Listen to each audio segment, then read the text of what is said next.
Oh man, that's funny. We rolling, man. What's up? All right, y'all. Mic check. Microphone check. 1 2 1 2. Microphone check. 1 2 1 2. I feel like Joe Budden podcast. No, I'm just kidding. All right. Yo, can I get sued for that? We'll find out. Hopefully, it is. We should sound clip that and then tag them in to see if they show us some love. Nah, I'm pretty sure they're gonna be like, man, look at this bum ass Crony podcast. Yeah. Speak between the lines. Yeah, nigga. He gonna be like, it's actually pretty dope names between the lines. Yo, he would say that shit too. He'd be like, why are we playing? That's actually. Oh man. But anyway, episode 20. What? 20 what? I know we in the 20s. 21. Yeah, 21. Is this one? We did 20 last week. We didn't double up this week. Bro, you just said you remember what episode it was. I did. Nigga, I did. Man, fuck y'all. Listen, episode 21, Speak Between the Lines podcast. It's your boy Rez. Joined with J-Rock, who finally got in the building today. He did. Do you want to explain it? Hold on, I'm King A first. just roll over that shit like that. But yes, nigga, it took you a minute to get in this hole. What happened? All right, so this morning, Red sends out a text like, hey, send me a text message when y'all get here because I don't want to wake up the wife. I sent him a text message 2 minutes later say, I'm here. It was 2 minutes. It was right there, bro. I feel like you exaggerate, but okay. 10 minutes later, I sent him a message. Yo, Rez, where you at? This nigga stood outside your front door for 10 minutes. Nigga, I'm on my way here. I was like, nigga, you still not in the house? This text message, how long ago? Hold on, man. I got to fact check this. Hold up. No, fact check it, because it was definitely a minute. Okay, so I sent, all right, so full story, the reason that we did this, because we have to record this episode early because somebody has to go out of town, worldwide. Yeah. Jay. Absolutely. Internationally known. Yeah. So international rock over here. But, I'm trying to be, courteous. So wife sleep. I'm like, hey, text me when y'all get here so I can open the door and not wake up my wife. That was at 7:58 a.m., right? Yeah. Oh, shit. No, go ahead. Yeah, he did. That nigga texted me at 1. No, he texted me at 8:04. So 6 minutes later, nigga said, what the fuck? Hold on. What? Okay. The nigga said, I am here. Then How much longer later? 8:12. That nigga said, Rez, you up? Son, hold the fuck up here. Oh, shit. Oh, my God. Then Abe sent a message. Yo, you not in yet? I don't think we're all on the same page. In the same minute, nigga said, laugh my ass off, Jay, you still outside? Oh, shit. And a minute later, this nigga says, hell yeah, and sends a picture of my front door. I don't think this is gonna work. Hold on. Oh, so it took me damn near 20 minutes just to get in the house. You don't understand. Yes, nigga, it took you a long ass time, nigga. Oh my God, but J-Rock is officially finally in the building. Oh my gosh. Oh my gosh. What the fuck is going on? Oh, it's always something every episode. Yeah. Oh, Jesus Christ. Yeah, that shit's funny. So what were you doing, man? Like, how did you just text us telling us to text you but then disappear in the next 2 minutes? Okay, so full disclosure. J-Rock texted me while I was listening to this audio, basically. Like, it's a personal development training thing, right? And so I'm watching the video, and I'm not getting no text. And so I get off the video, and I pull up my text message. I got like 9 missed texts, and I'm like, the fuck? All right, so where were you listening to this at? In my bed. Okay. I'm about to say, you say in this room where you can see the car from the street. No. Like, nigga, you would have definitely been caught. I was listening to it in my bed, and then I was like, oh shit, my bad, Jay. And then what did I show you? I got a message from my faithful Android that says you can no longer receive text messages because you have no space left on your phone. Oh, that's whack. So, Oh shit. Yeah. That's whack. That is whack as hell. I thought, cause you know some cell phone providers, they don't let you be on the internet and then get shit like text messages at the same time. So I thought that's what it was. yeah. That would have made more sense, but nah, he just don't delete stuff, apparently. Yeah, man. Ever. Oh, nah. Like, nigga, I got a text from like 2008 on this bitch. But you got a Droid, so you don't have like a memory card in there? I maxed that out. Oh, I got 14. I think I got 14 gigs on that. Oh. That shit's done. Damn. Because I got hella music on here. But, you know, I'm with Tidal now. Shout out to the plug. Whoa. What is going on? What else Oh, delays this bell we it's a found lot this going on. episode? Yeah, but, you know, shout out to the plug. So I guess I could delete the music, but some of that music, man, I ain't getting back ever. Well, just get another memory card. Damn, nigga, I got to do all that? Or, I mean, unless you want Or to get a bigger memory card? Yeah. Just do that. Man, fuck y'all logic. Let's go. Non-tech, I get it. Yeah, man. So rolling into, hit us up, man. On our social media, Speak Between the Lines, Facebook, Twitter, Instagram. Holler at us, man. You know, I think the more we say that, the more people start actually doing it. Because we've been getting a lot more feedback. Stop doing it, please. Stop hitting us. Don't do it anymore. Do not respond to our shit.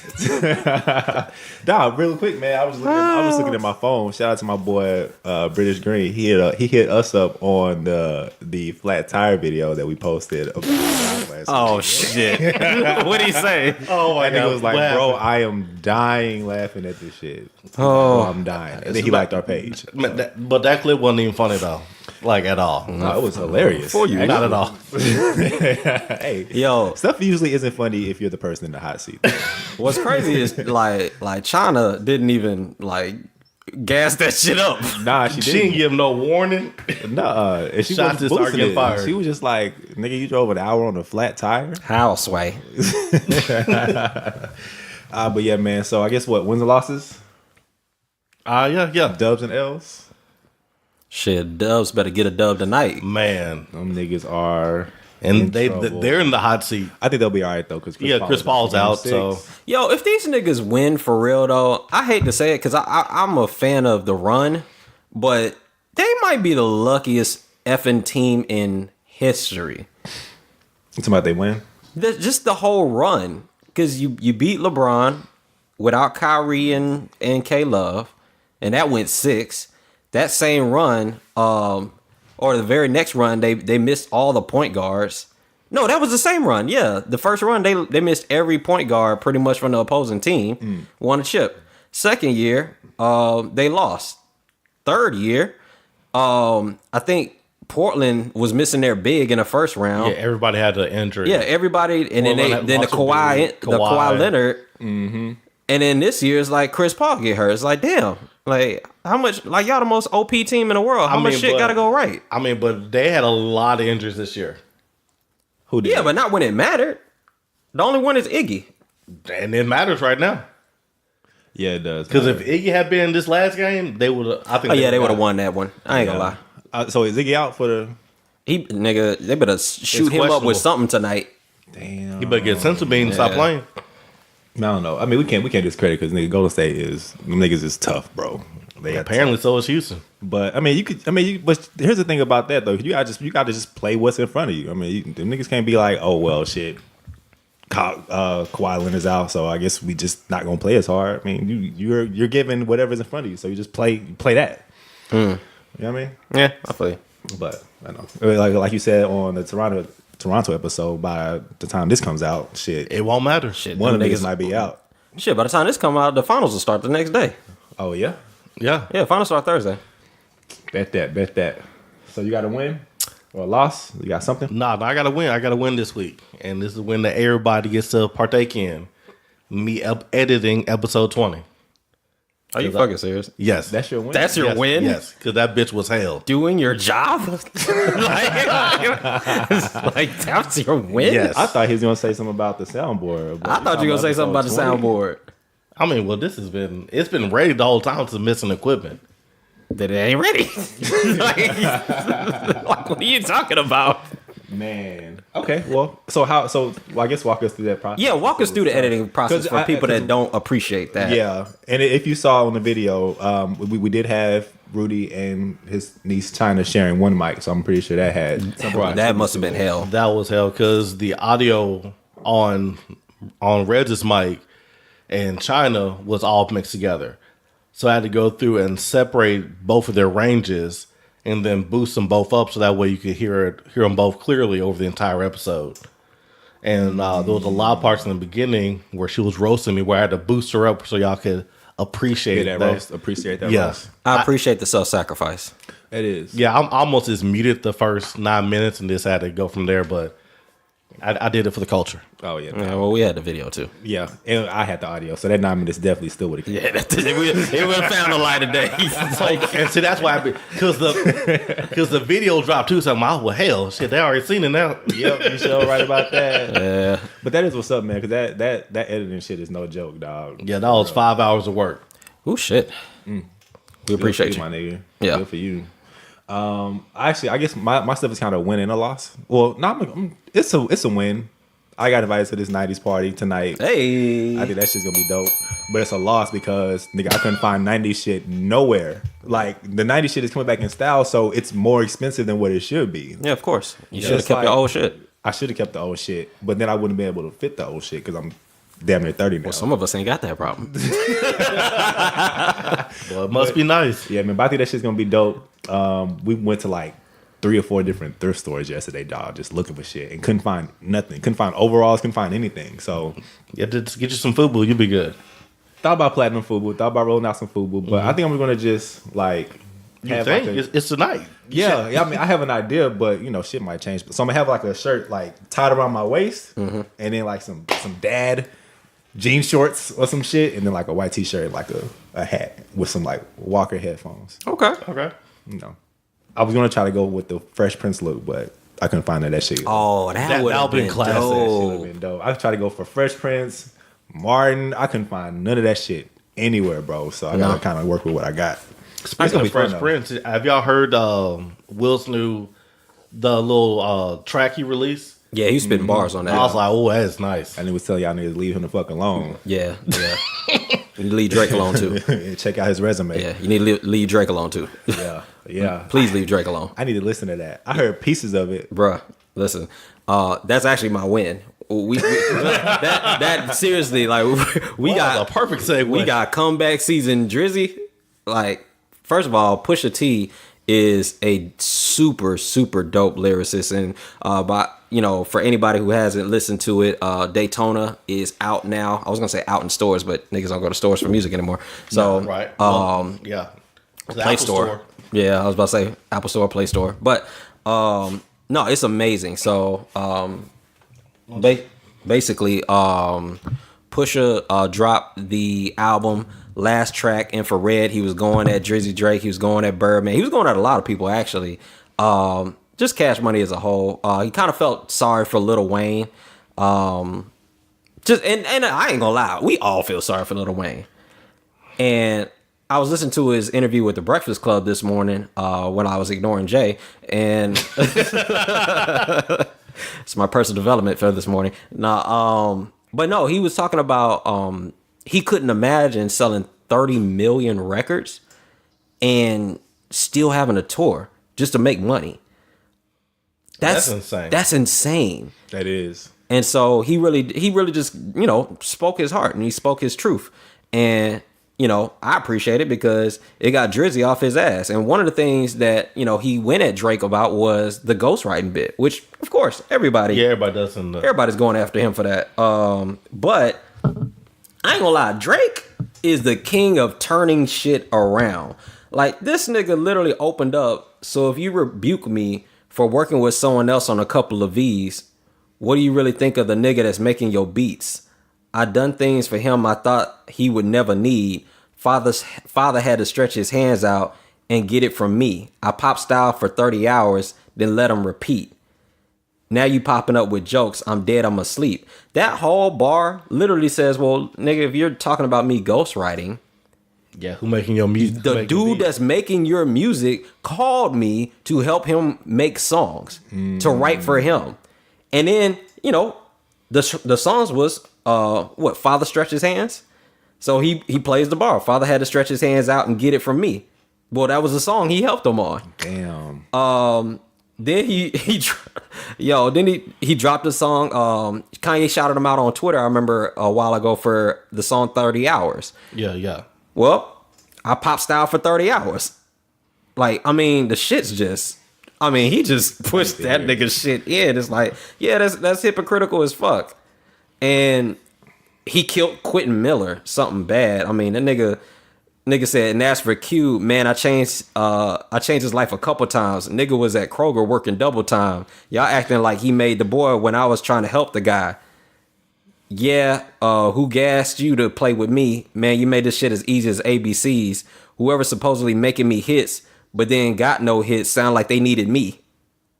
That's Drizzy's back, baby. That's right on time too, because this album finna drop, or it should. It should be about to drop. It's summertime. He mentioned that too. He said, "Don't push me while I'm in album mode. You're not even top 5 as far as your label talent goes." Wow. Shit. Yo. That nigga Drizzy's stupid. The thing with Drake that, and I'm glad I get to say it now because we didn't have a podcast back when this popped off, but the Joe Budden Drake beef. Joe Budden is one of my favorite rappers of all time. Like, for me, he's the Kobe Bryant of rap. He's a guy with all the talent in the world. He just couldn't get the proper respect. Well, I won't even say that because Kobe got rings. Kobe got 5 rings. Yeah, but they be disrespecting that nigga like heavy, dog. Like, some niggas be talking about he's not top 10 and all. Just blasphemous shit. But anyway, Joe just doesn't get the recognition just because he's not, ironically, mainstream. He's mainstream Joe now as a podcaster, but as a rapper, like, he just never got his just due. So when the Drake shit popped off, he murdered Drake. Yeah. There was nothing, like, no stone unturned. And I was like, okay, this is the guy that's actually going to push Drake. This is the guy that's going to make Drake, you know, really have to come with the heat. And the nigga was gun shy. He didn't say nothing. I mean, you want to get the legend. Drake didn't say nothing. Ugh. Yeah, he had a damn near 30 minutes of bars against Drake. Like, yeah, I mean, dog, oh my God, this shit would have played out. And Drake, ironically, Drake threw the first shot and then hit his hands like he ain't throw the fucking rock. I'm like, come on, Drizzy. But I'm glad Push got this dude out of his box because now we get to go to my favorite part of hip hop, which is the competition. I love beef. I love Jay versus Nas. I love Luda versus T.I. That shit was amazing. I love rap. I love Jadakiss versus Benny Siegel. Like, you might be too young for that one, Dave. But yeah, nigga, Jadakiss, Benny Siegel, nigga. I mean, I know who he is. You gotta look up, dog. Oh my God, it's a legendary beef, bro. It was bars. Anyway, but I miss the 50 Cent beef days. Oh, remember when Jadakiss killed 50? That nigga tripped out. Man. Anyway, we going too far down the rabbit hole. But yeah, all right. That was my dub, though. I'm glad we got comeback season Drizzy. Yeah, man. He's been ghost for a minute now. I'm glad he's starting to poke his head around a little bit. Oh man. All right. So what we chopping up? I really want to get y'all's thoughts on this NFL bullshit that just happened with the new nil policy. And so, man, I'm pretty sure at least if you're a sports fan, you know now that the NFL has just put out a new policy that you cannot kneel during the national anthem if you're on the field. So if you're on the field on the sidelines, you can't kneel. Mm-hmm. Now, with that, if you don't want to kneel, you can stay in the locker room. So I just feel like it's bullshit to me because we all know that the reason that this nil thing even took place, and maybe I'm thinking just off the top of my head, maybe we should insert the sound clip here, right around here in this area about what Colin Kaepernick said, why he's kneeling. Ultimately, it's to bring awareness and make people, realize what's really going on in this country. There are a lot of things that are going on that are unjust. People aren't being held accountable for, and that's something that needs to change. That's something that, this country stands for: freedom, liberty, justice for all. and it's not happening for all right now. One specifically is police brutality. There's people being murdered unjustly and not being held accountable. Cops are getting paid leave for killing people. That's not right. That's not right by anyone's standards. To me, this is something that has to change. And when there's significant change, and I feel like that flag represents what it's supposed to represent, and this country is representing people the way that it's supposed to, I'll stand. Because first he was sitting down. Right. He sat down the first time. He sat down, and then he spoke to somebody who was in the military, and somebody told him that, hey, you know, kneeling is still respect, but, you know, it's getting your point across. That message has completely gotten washed into now niggas aren't respecting America. Yep. So because that's the popular message being drove by whoever, the president. Yeah. President, vice president. Now it's Fox like News. Yeah. Now it's like, okay, well, if they're going to disrespect the flag, then we have to do a policy that they say they can't kneel. I think that's some bullshit. That is some bullshit. So because it's not even about that. And that's my thing. Like it's not even about the shit. So it's like, I guess I know your thought, but like, so what are y'all's thoughts on just this whole new kneel policy that the NFL is putting out right now? Man, it is complete and utter bullshit because number one, it's all about the financial side of it. Because shout out for Reds for putting out the clip with Stephen A. put out in 2006 is that originally nobody was even out during the national anthem. I did that by the way. Oh, excuse me. Okay. Shout out to Abe. Reds ain't do shit. That's my mistake. Shout out to Abe for putting some fire content out there. What I missed? If you've been in the room, you would have done. But anyway, nigga trying to pass my credit, dog. He trying to pass my credit, dog. I don't appreciate that, bro. I'm trying to pass your credit. He trying to pass my credit to you, bro. I appreciate that, dog. I looked hard for that video, bro. He's talking about the video I posted on our Facebook page of Stephen A. Smith saying when the national anthem was first originated into the NFL. Oh, you talking about the video I posted? Nigga, shut the fuck up. But go ahead, because you're finna make a good point here. Troll game on 100. you made a good point. But yeah, so that's funny. Abe found the video of Stephen A. Smith pointing out that originally nobody was out during the national anthem, and the military was paid the NFL to start bringing out the players and the teams during the national anthem because it makes them look more patriotic. Right. So it sells more tickets. So in America, everything is driven by money. So the NFL makes a lot of money. It gets a lot of brand time. Right. So even though people are trying to change the message, a message is still getting put out there. So the only way that you can control it is having a financial penalty for it. So that's why they're doing it. So just that way they can stop the message. Because originally you had people like Colin, people like Stephen A. And a lot of black people were saying that, no, this is about black lives. This is about us not being treated equally. It's not about the flag. Because like you just said, Colin went to soldiers say, what's the best way for me to protest without being disrespectful? Mm-hmm. So if you go to the people people are saying that you're offending, how else can you do it right? If it's wrong if I sit, I go to the military. The military says kneel. It's still respectful because that's what some disabled veterans do. If they can't they still kneel to show respect. And they tell you to kneel. I do that, and you're still saying, well, no, you're not being patriotic. So no matter how you try to put out the message that all black lives aren't equal, the narrative gets changed. You know, the thing is, because people don't know what the fuck they talking about. People want to be mad at something. They see this part, and this here is an example of exactly how powerful our voices really are. To have it to where one guy started off by kneeling. Now we've had this whole controversy because this wasn't just last season. When did Colin Kaepernick started kneeling?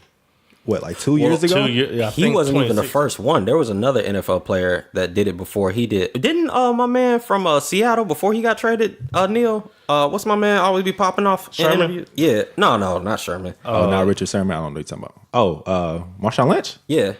He kneeled once.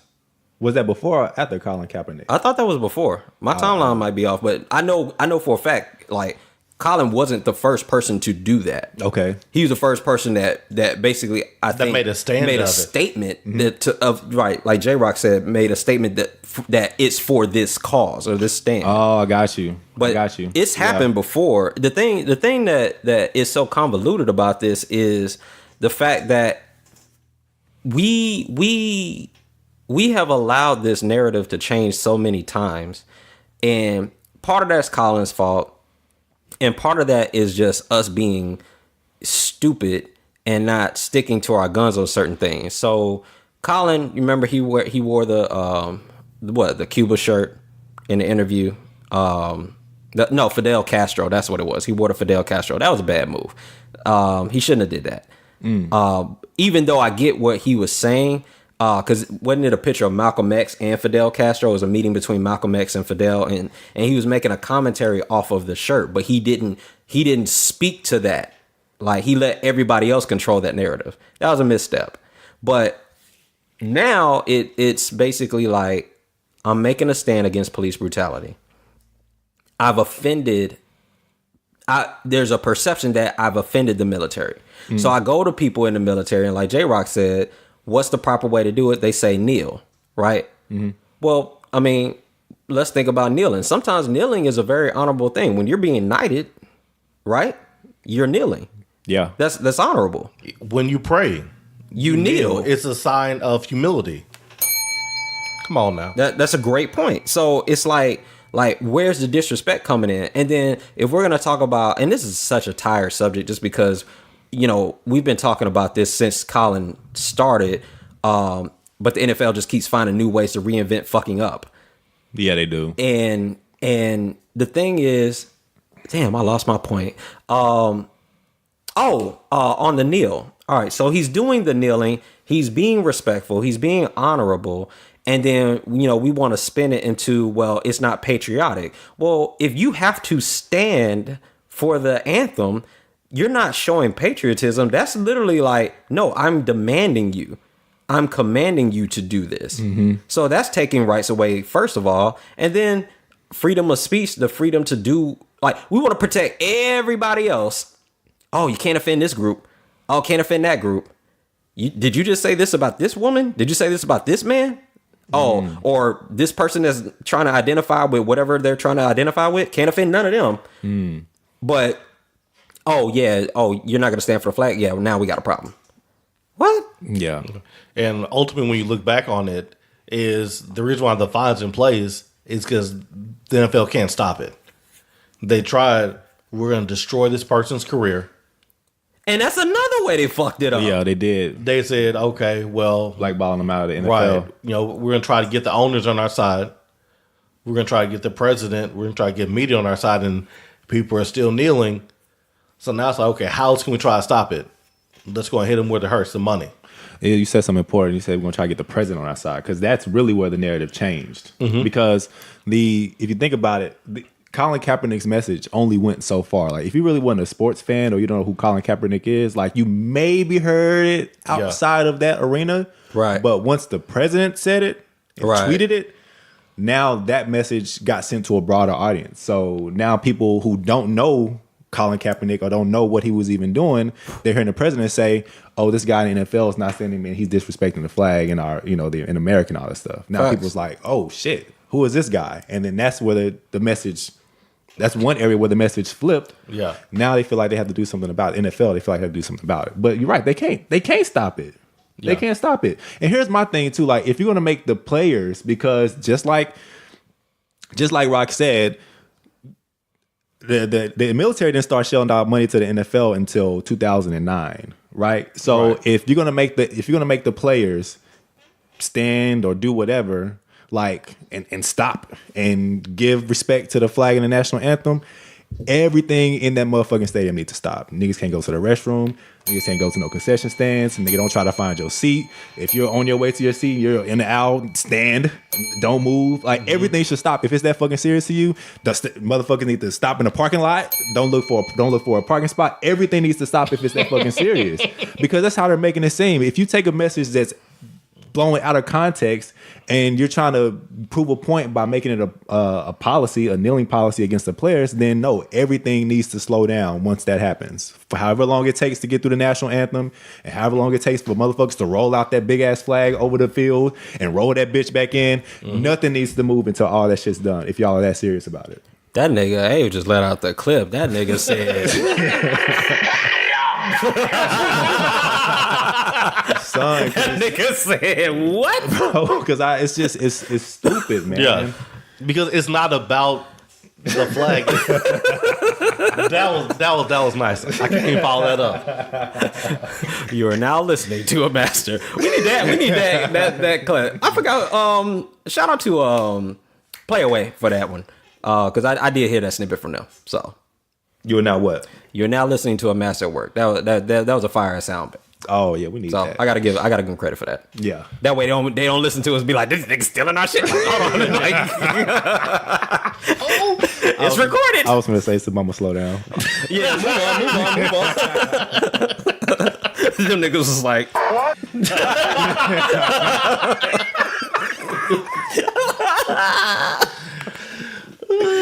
oh shit. Damn, bro, you were really egging me on, but I'm really gonna chill right Play now. another one. Oh man. Play another one. Nah, man, just like I'm not trying to gas him up, dog. Nah, gas that nigga up. Yo, I'm really just gonna chill. nah, man, it's good. Like, no, it's all love. It's all love. It is all love. Yeah, man. But some of the messages we was like, son, just back to back. Everybody just slow down for a second. hold on, pump the brakes. Like, we're good. We're friends. Let's pump the brakes. Let's build some rapport. It's something, man. All right, like, inside man. shit. So aggressive. So aggressive. Nigga, we over there like, We're not gonna fall for a banana.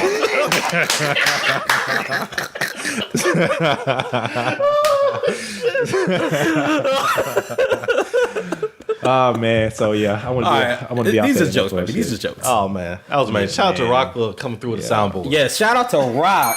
Yeah, This nigga, That nigga- real MVP right now. yeah, that nigga gave himself a shout out. This boy. Shout out Rock for shouting himself out about bringing the soundboard.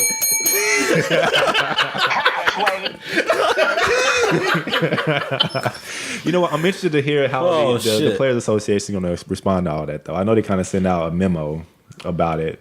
Not that I have, well, I kind of have it pulled up. It's pretty long as hell, but pretty much they just said that the NFL didn't fuck with them about this whole new policy or whatever, so they're going to try to address it in some way, shape, or form or fashion. So I'm interested to see how that's going to roll out. But I mean, here's the thing: like you can find other ways. Like black people, we're pretty savvy in our approach. Just because you don't want us kneeling during the national anthem, don't mean we won't kneel any other time during the during the game. Facts.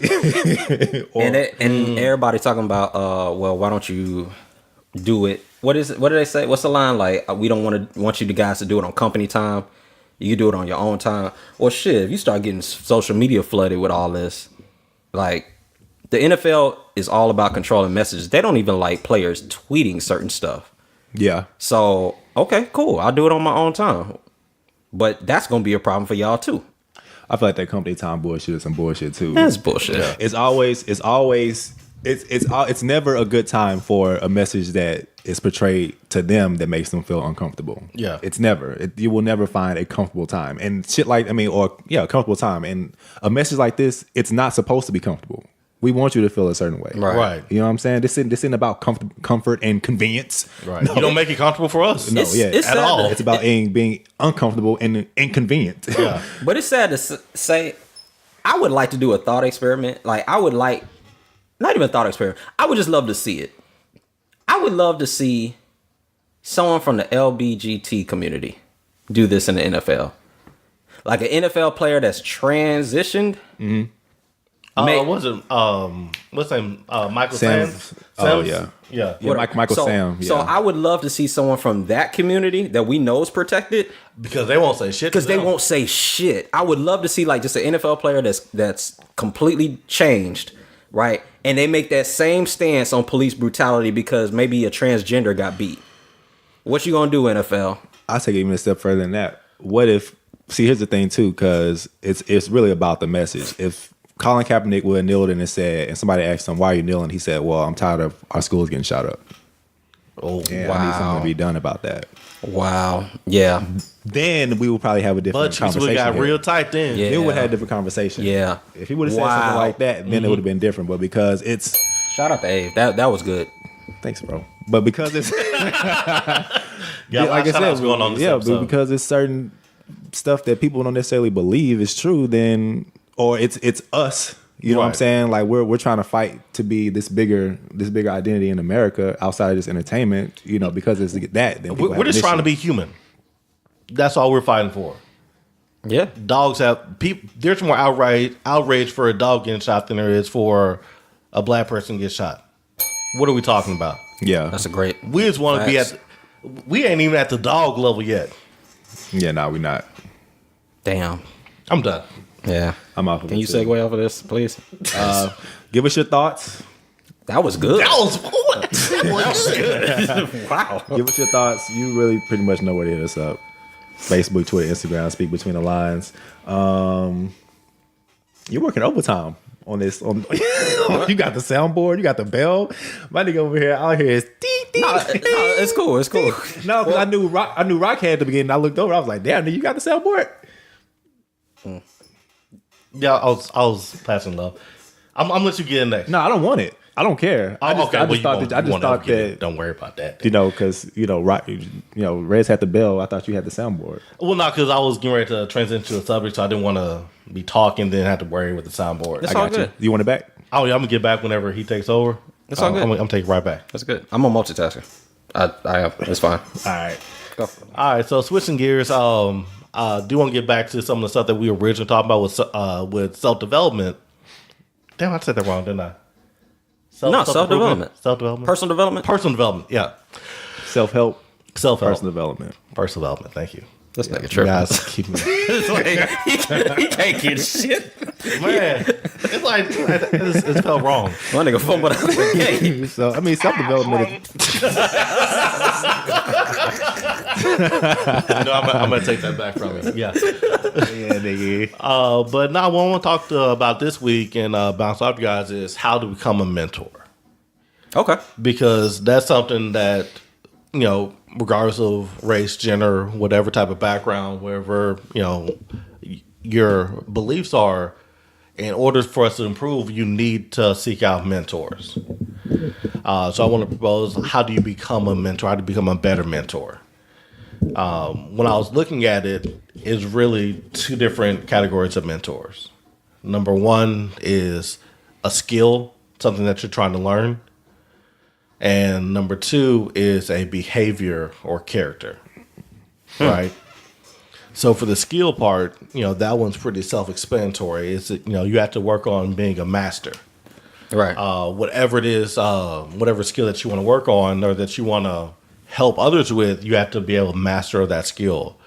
And what that means is you always have to bring your A game. Right. Because you can be a master of it, but if people don't know it, then they'll never ask you to be a mentor. And we were watching That's solid. the Boston game last week. And, What? Where? yeah, here. Yeah. So, and after we were watching The Herd, and what's the guy's name? Oh, Colin Cowherd? Yeah. Yeah. So he said, bring your A game. And the reason why that quote exists is because people rarely do it. And so I was really thinking about that this whole week. So, and a lot of things that even I do myself, I bring my B game. Because my B game is good enough. Why? Yeah, nigga. So I mean, it's just because of comfort. To be honest with you, and I really had to stop and put things in perspective. It's like, how often do I bring my A game Okay. to not just work, to everything, to researching, to studying, to where people are looking? It's like, yeah, he's doing this to the best of his ability, where there's no question about it. Right.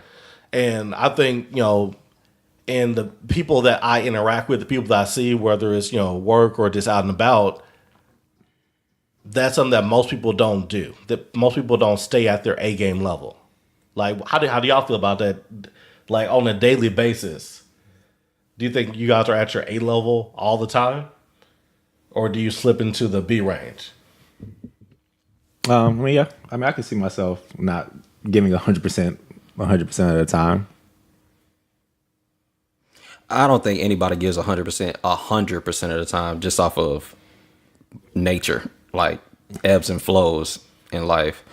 But I would say more often than not, if it's something that I'm engaged with another person, I'm 9 out of 10 times I'm on my A game. Yeah. If it's somebody I don't fuck with though, maybe 7 out of 10 times I'm on my A game.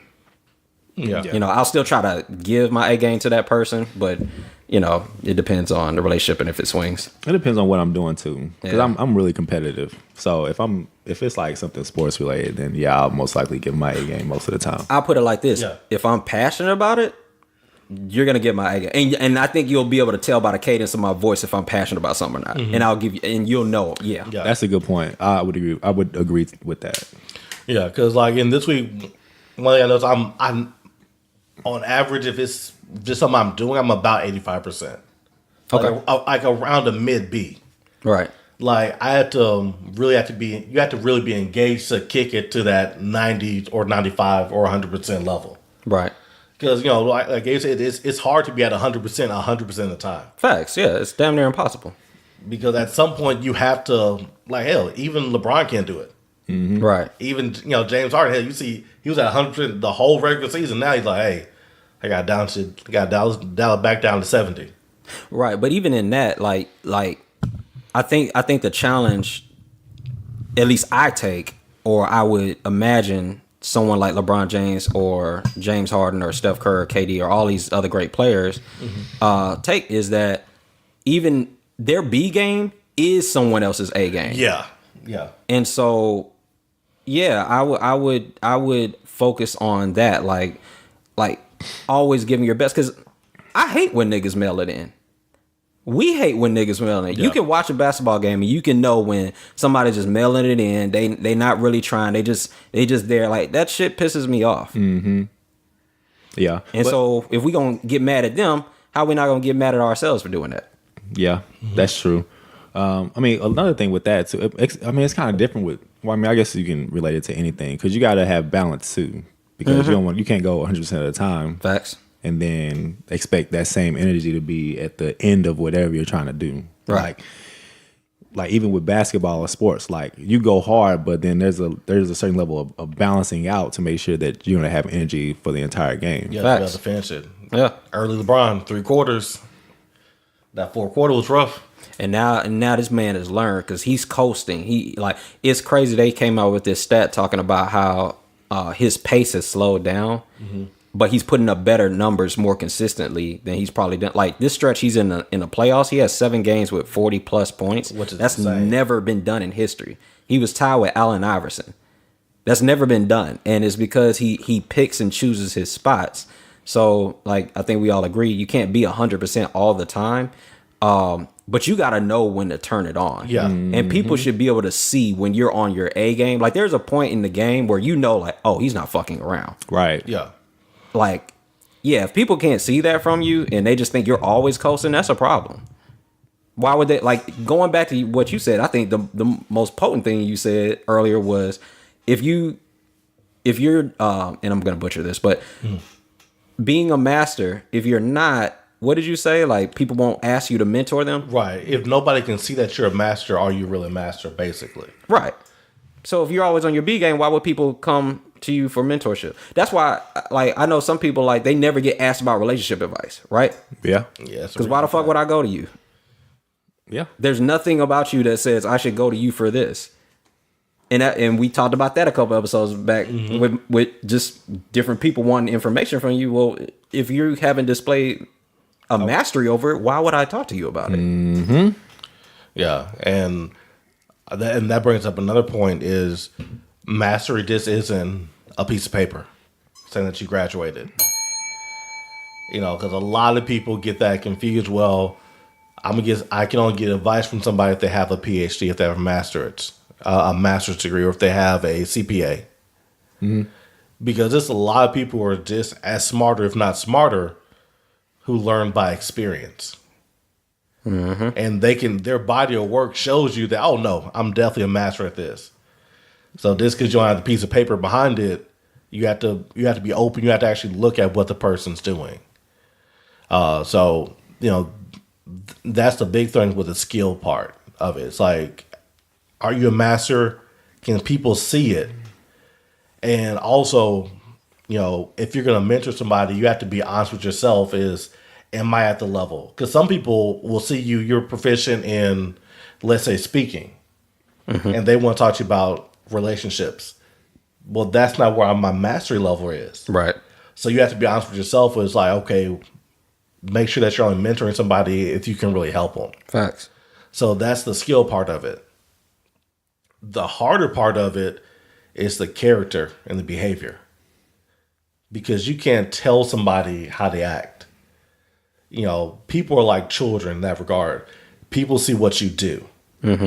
So if you can live that person, and going back to probably about 4 or 5 episodes when you're talking about the guy from the event, he says that, he looks for mentors if he's weak in relationships. He looks for people who are strong in relationships.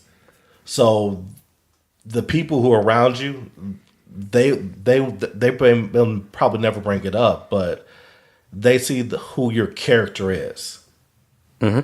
So you have to be really careful with who the person you are when you're not thinking people watch, because somebody's always watching. Go ahead. No, I was going to ask. So is that the first level to? And I don't want to deviate if you want to touch on this later. Just let me know. But No, is that go the ahead, first level into looking for a mentor? Because you said something about relationships and how if you're looking for relationship advice, you're going to look for somebody who has a better relationship than you do. How do you really know that person has a better relationship than you do? That's a good question.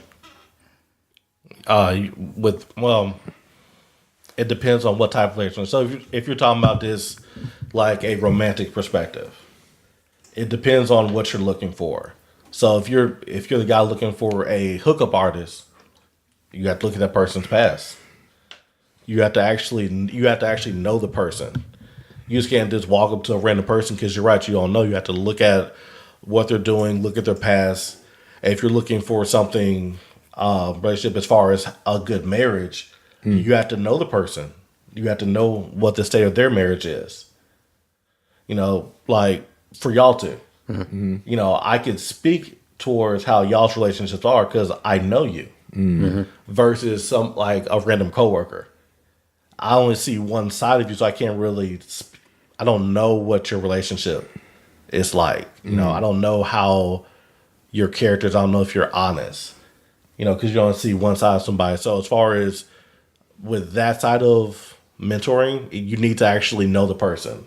And if you're looking for a mentor, that's something different because you have to be honest with yourself. You have to know where you're strong at and also know where you're weak. Because if somebody's going to take time to mentor, you have to bring something to your relationship. Nobody's just going to give and not give anything out of it. That's facts.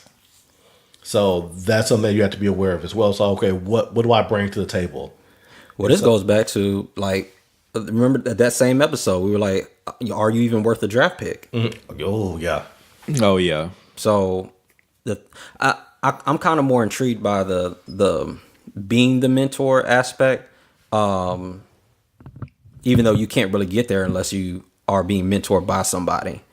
But you're right. It's a two-way street. Too many times I've seen myself get close to somebody and then somebody else tries to broach that same relationship with them and they can't do it. Like they actually repel the person. And so I'll give you an example. So I have a mentor at work. I think you should have a mentor everywhere. So if you're at work, you should have a mentor at your job. If you're focused on your fitness, obviously you need to have a mentor there. If you're looking to grow in relationships, you should have a mentor in relationships. It's kind of hard, like that's kind of sucker shit to complain about well, this part of my life sucks. Like I don't have enough money. Well, who's your financial mentor? Oh, I don't got one. Well, that's why your finances suck. Yeah. Like, well, my I don't know, my ability to socialize is bad. Okay, well, who's teaching you people skills? Right. Nobody. Well, that's why your social life sucks. Like, I believe you should, and it's okay to suck at certain things. Like, nobody's good at everything, right? But it's you have just to have a certain level of self-awareness. Yes, Because you can't go around life like you said, just wonder why everything is not good. It's like, well, I'm good at it. No, you're not. right. You need to find somebody who can coach you to get to the next level at it. Right. And so, like, tying that in, so I have a mentor at work. And I've known him for about 4 years. And actually, he probably is one of the sole reasons that my income has grown to what it was. Because when I was first there, I was struggling. Like, I was penny pinching. Like, shit was really, really bad. And he took me under his wing. But the reason he took me under his wing is because, like J-Rock said, you got to bring something to the table. So when he had a book club that was going on with his team, I just saw them and I asked him, hey, could I sit in? And then I sat down, I started listening, and then he would ask a question and nobody would say anything. So I would say something, just my thoughts. And then that eventually parlayed itself into, it was like a long distance relationship. Like we didn't talk regularly, but he was aware of me now. So when a coaching position came up, he thought about me. And so that mentorship relationship started to begin. And then once that happened, it would be little things like, yeah, you can do your job and do what's asked of you, but it would be simple things like asking him like, well, how is everything with him? Does he need anything? One of the most important questions you can ask a mentor is, hey, what do you need? What can I do for you? And I just got really good at that. And at one point, the only thing he needed was for me to listen, because he would have moments of anger where he was frustrated with whatever was going on or politics at the office. And he just needed somebody to vent to.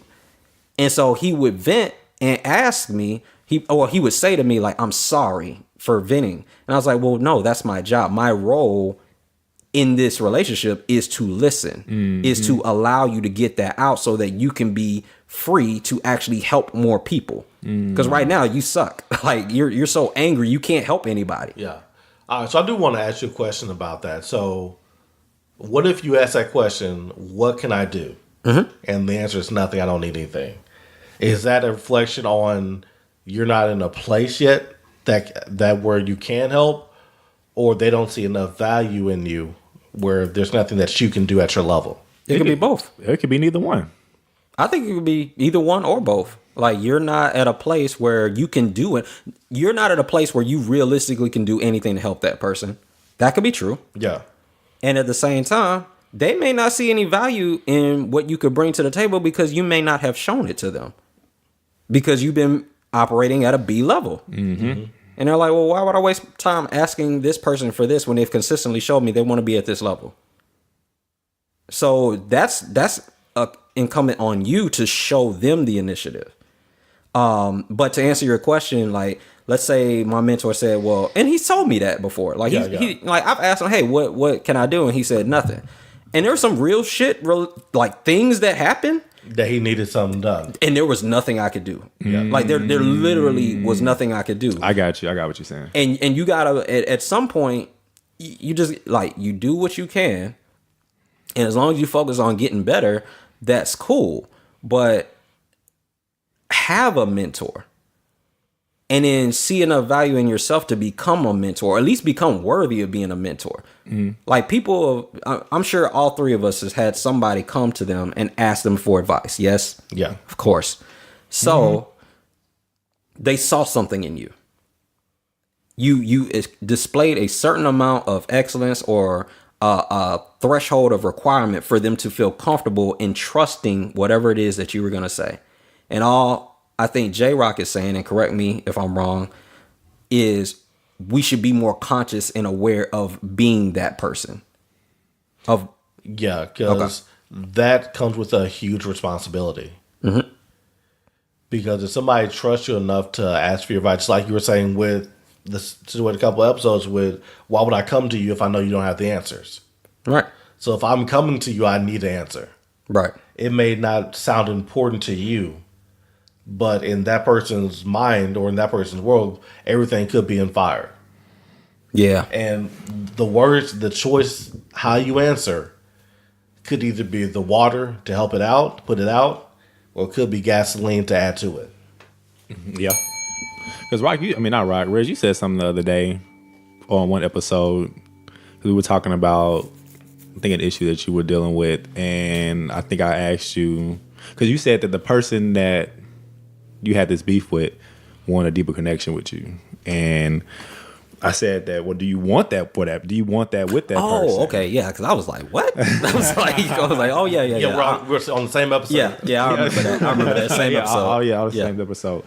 And,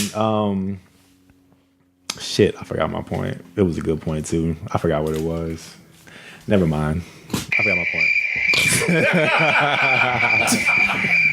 my point. But good. It'll come to me later. I want to ask y'all, though, real quick. Yeah. Because I think you said that this was a part of your topic, too. Finding a mentor, but then also becoming a mentor. Are you guys mentors to anyone? We can go, Jay. Not a mentor, but more of a advice giver and a coach. Well, I mean, technically, yes. That before is you, well, I was going to say, before you answer that, can you break that down? Like, what would you say is the difference between a mentor and what's the difference between an advice giver? It really can be both, because technically that's what mentor is somebody who coaches you, somebody who helps develop you to the next level, and somebody who feels comfortable with getting a problem fix. So I'm more of the advice giving, hey, if you have a problem, this is how you can solve it. Because that's my big thing, and I hate with a passion when people do that. They'll go ask a question, but they're not looking for an answer. They're just looking to wallow in the problem. Man, say that. Yeah. Oh, Jesus, I hate that. Like, don't come to me with a problem if you don't want an answer. Mm-hmm. Like, facts. I had somebody who had a situation happen, and they needed, it's like, well, what do I need to do for this situation? Mm-hmm. And I was like, I gave them an answer, and then I was like, okay, to help you out, I'll do X, Y, and Z. Right. That way, nobody has to know about it. I come to work the next day, this person's telling everybody what the problem was. What? I'm like, I gave you the solution on how to handle this. Right. These were the options you had. I'm like, okay, these are options. This is going to be the best one for you. I know that, you probably don't want people to know this, so I will help you out with keeping this hid. Right. So that way nobody has to know about it. It's okay, I appreciate it, because I know how people are. People just want to have mess. They want to have something to talk about it. I get to work next day, and they're telling everybody. What, is you stupid? Yeah. Yeah. So, like,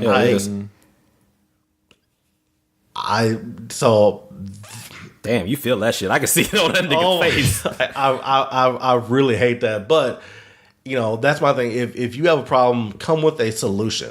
Right. So that's what I try to provide for people. So, but it wasn't necessarily a situation that you dealt with, because I think that's the key. The key too about mentorship is that you're giving advice and coaching based on something that you've personally experienced, I would think. Yeah. Oh no, I've been there. So it's rough. So the situation that you gave advice on, had you gone through that and you said, hey, okay, this is what I did, you should do this? Or it was just like he was telling you something and you just y'all just brainstormed and was like, well, why don't you just do this? That sounds like, okay, I see. You know what I'm saying? You just made the clear cut difference between mentoring and advising. Yeah, because you can give advice on anything, but not necessarily have experienced it. Damn, that was actually excellently said. So that's a recover from me blundering whatever statement I was going to make a few minutes ago. So it was a good ass. It'll come. It better go. For that specific situation, I've never been in it to that extent. Right. Because I've stopped the problem before it got there. And so now at this point, he's like, okay, this is what's going on. this is what I have and these are my options. So based on his situation, because I'm not in, I can give a more clear answer. Because when you're in a situation, you're more worried about the day to day than what the long term solution is. So I was able to give just a clear answer based on, okay, well, you have this option that could get you out of it this weekend. You have 2 other options that can get you out of this month. Based on everything that you told me, I would go with this option. And to help you with this option, I'll do X, Y, and Z to help you out with it. So it was more of advice because it got to a point where I haven't technically experienced it. But I've been in enough financial situations where I understand it wholeheartedly. Oh, okay. I mean, so that's too. I remember what my point was too, though, by the way. Because I'm not gonna forget mine. Do you want to? Okay. Nah, it was just a play on what y'all were talking about at that time. Because y'all brought up the point of somebody coming to you and ask you what could you do for them, and them not being able to do anything for you. And I thought of that example of somebody saying of somebody wanting a deeper relationship with you, but them not being able to do anything for you. Oh, I see. So like in that situation, like they want to have a deeper relationship with me, but they can't do anything for me? Yeah. Well, the thing is, okay. The thing is, you don't necessarily have, for me personally, you don't necessarily have to do anything for me to have a deep relationship. So for example, I have a home, this will answer the question you just asked J-Rock about, do you mentor people? And then also your question about their ability to do something for me. Okay. So I have a homegirl that I've mentored. Oh shit, maybe like, wow, I'm old. Like 10 years, maybe 11 years now, and I just mentored her on life. Like I went to college before she did, so I tried to give her a heads up on that. She started to see my financial life turn around. And so she started asking me for advice on that, right? And she saw my relationships turn around, whether it be with my father, whether it be with just friends, whether it be with finding love and getting married, right? So she saw me grow through that. So she would consistently ask me for advice on this. And so I eventually just took her on as a mentee and mentor her. So I was like, okay, read this, go look at this, and let's talk about it. But she doesn't necessarily do anything for me. It's more of I plant the seed and I leave, and life waters on her. She comes back. Like I don't go to her for anything. Right. It's just for me, that's just a giving relationship, but she's my friend. Like I've known her for the longest. Like I watched her come up. So if she ever needs anything, I got her back. And she's a good person. She makes some missteps here and there, but we all do. Yeah. But as far as answering your question about do I mentor people, like I mentor 4 people on finances, on getting out of debt, because they started to see. Now this didn't happen until they started to see I was paying off shit, but maybe that was just my transparency with them. But like I remember, I'll never forget this. I was at work one day. It was a Sunday. I was about to say the company. I was like, you know how. Yeah. No, I was at work at a place. And the workload is real heavy, so it's not uncommon to be there on the weekend. And I'll never forget, I remember I was there working, homeboy was there working, and dude asked me straight up, he said, Rudy, how are you with money? And I was like, I'm all right. I'm not where I want to be. Like I have goals that I'm trying to stretch to. He said, I need some help. He said, I need some help with finances. And so he was like, you just carry yourself like you know a lot about that. And I was like, I didn't know what the fuck he was talking about. So he just asked me straight up. He said, bro, how much do you have in your savings account right now? And I showed him. And when he saw it, he was like, bro, I literally have $8. And I was like, fuck. And that was like, that's how we ended up into the mentor-mentee relationship. Like I guess my transparency led to his transparency. Well, no, not even that. His transparency of I need help led to me being transparent. And then he showed me what the real thing was. And then we literally started getting together once a week. We would go to Panera Bread, and I would just give him philosophies and teachings that were given to me, because I'm not a genius. Like, I don't invent this shit. I learn it and then I regurgitate it to give it to somebody else, hoping that they would do the same. And so we just started that process, and then I started to watch him start to grow and, start cutting off little things, like little nagging stuff that shouldn't have been there. Yeah. So the one thing I will say about him in that example is, number one, that could have went really bad, because it started off with, you look like you know what you're doing. Yeah. And a lot of people can get a lot of bad advice, but he looks like he has money. Facts. But a lot of us just project that because we know what money looks like. But the fact that he had the intelligence and the wherewithal to do the follow-up question, how much do you have in savings? Right. He knew the qualifying questions. Okay, does this person actually know what he's talking about? Versus he looks like he knows what he's talking about. So I did want to go ahead and say that, because it seems like, oh, okay. A lot of people get in trouble with that. You need to make sure that there's proof that this person knows what they're talking about on whatever subject matter you need. Because just saying, I need help, that's dangerous.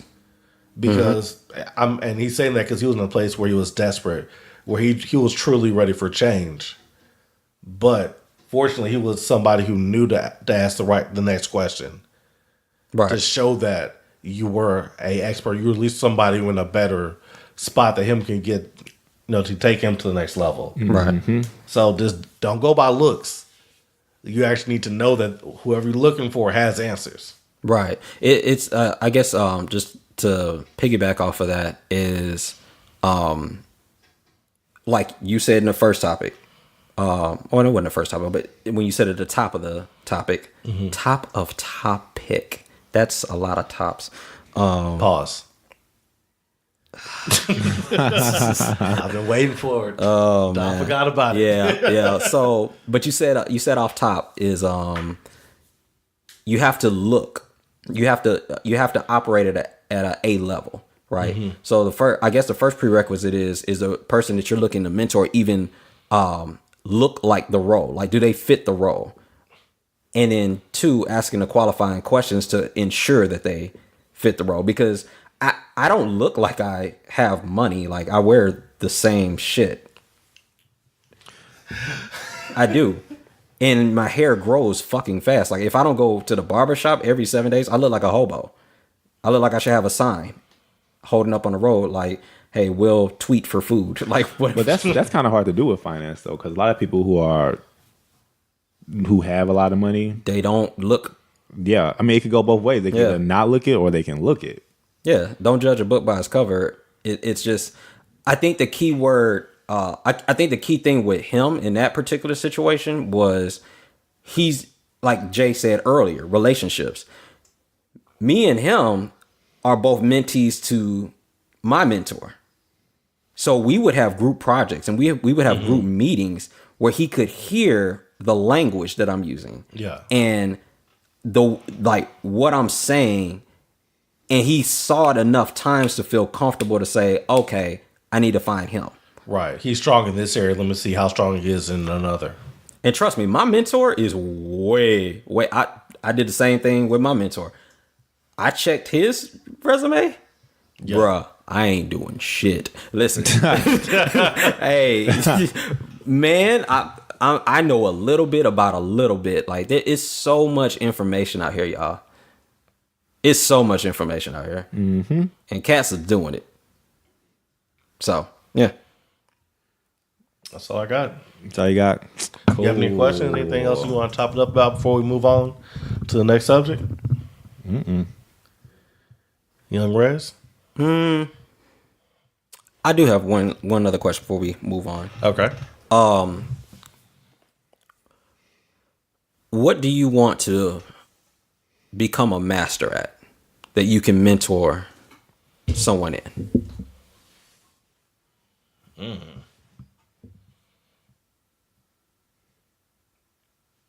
That's a very good question.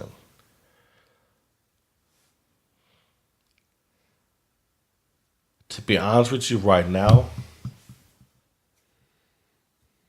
I don't have a direct answer. Mm-hmm. It's just That's okay. I enjoy bettering people. So what does that mean? So like I like being able to solve problems. What kind of problems? I'm driving you. Yeah. I mean, I don't have a very answer. That's why it's extremely generic. Just in general, like if somebody comes to me with an issue, mm-hmm. I like to be able to have a clear vision to at least point you in the right direction. How that's going to translate to a mastery, I don't know yet. Gotcha. Jay? But I do have a passion for helping. Ave? What, just cut me off? You saw that? I have a passion. Ave? I think said your answer wasn't good enough. That's pretty much what it's wrong with. You already got the answer. Clearly, I don't. I think said your answer was not good enough. Y'all wildin'. Y'all stupid. Hold on real quick. Have you thought about that though? Or you just whatever comes to you, you kind of just figure out a way to give that person advice. Like, have you ever thought about what you want to be good at? I haven't thought about what I wanted to be a master at. Because I feel like I'm good at a lot of things. Okay. But I haven't found out what I thought about what I wanted to be a true master at. No. Okay. I think I would want to be a master at communication, which I'm not good at now. But I think with communication and mastering in communication, that branches off into other things. Mm-hmm.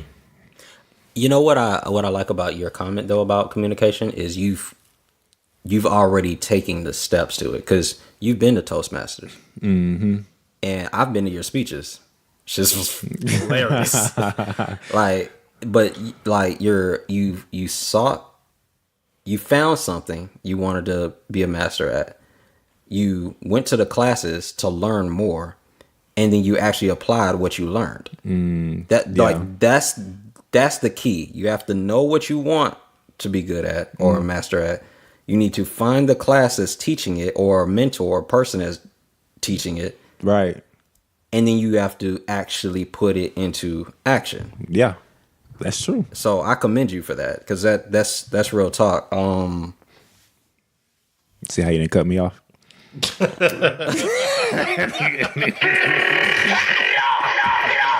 I'm just playing. Y'all tripping. I'm just playing. And he was like, all right, this nigga bullshit. Hey, what you talking about?